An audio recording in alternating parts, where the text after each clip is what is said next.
If you come at art with the attitude of that realism is this exact reproduction, then art never measures up because the real thing would convey itself much better. So the art has to go further and be something of its own.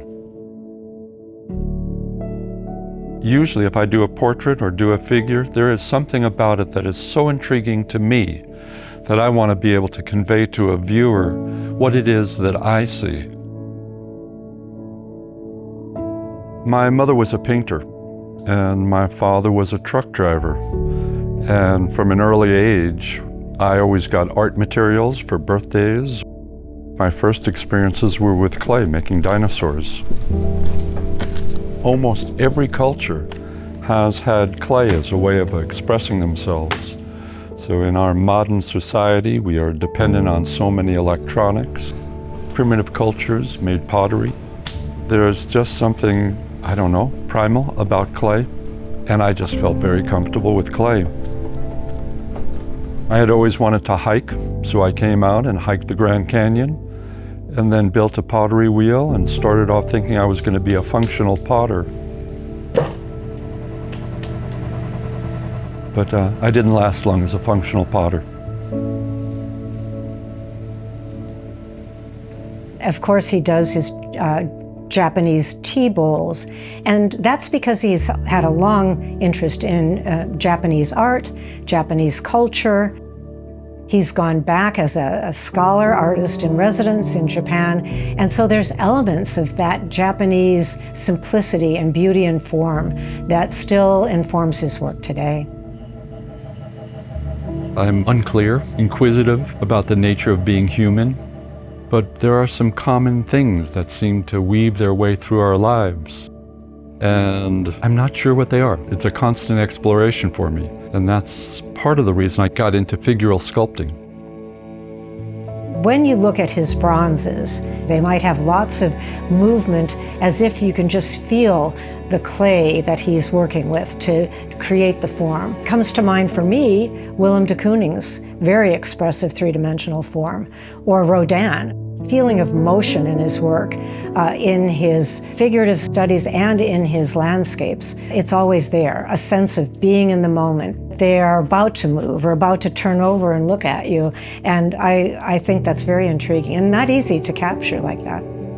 When I first started, the first pieces I did were these sort of odd, very big-hipped, little-headed things.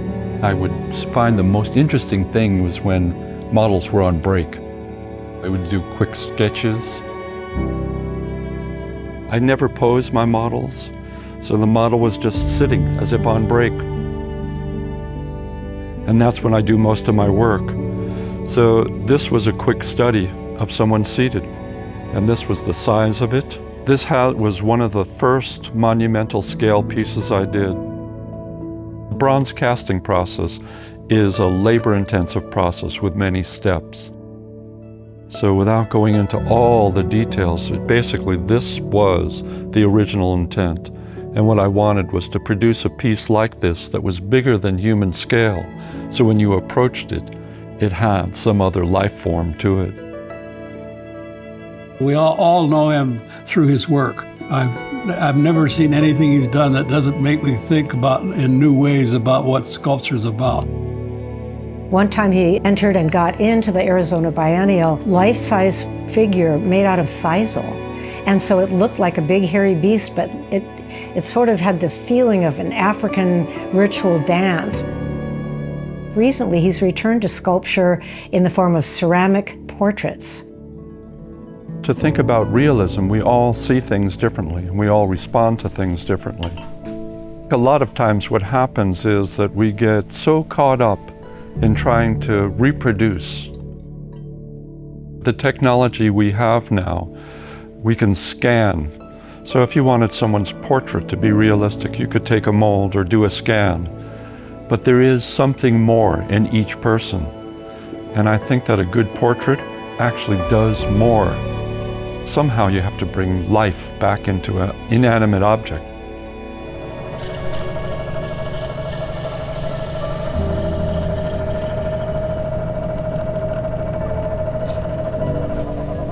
I've always seen my artwork as just part of my life.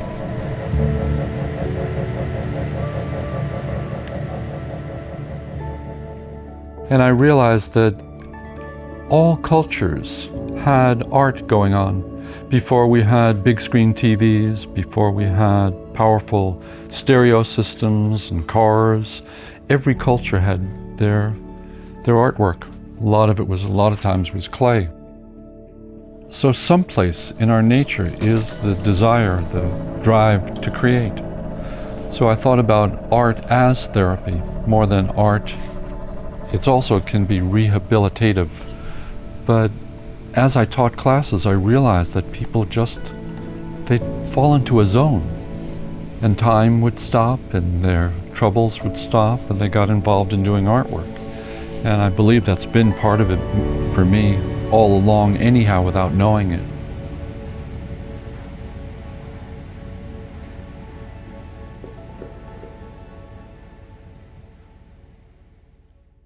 Hi, I'm Tom McNamara, host of Arizona Illustrated. Thank you for watching this Arizona Illustrated story here on YouTube. And if you like that one, well, here's another story we think you'll like.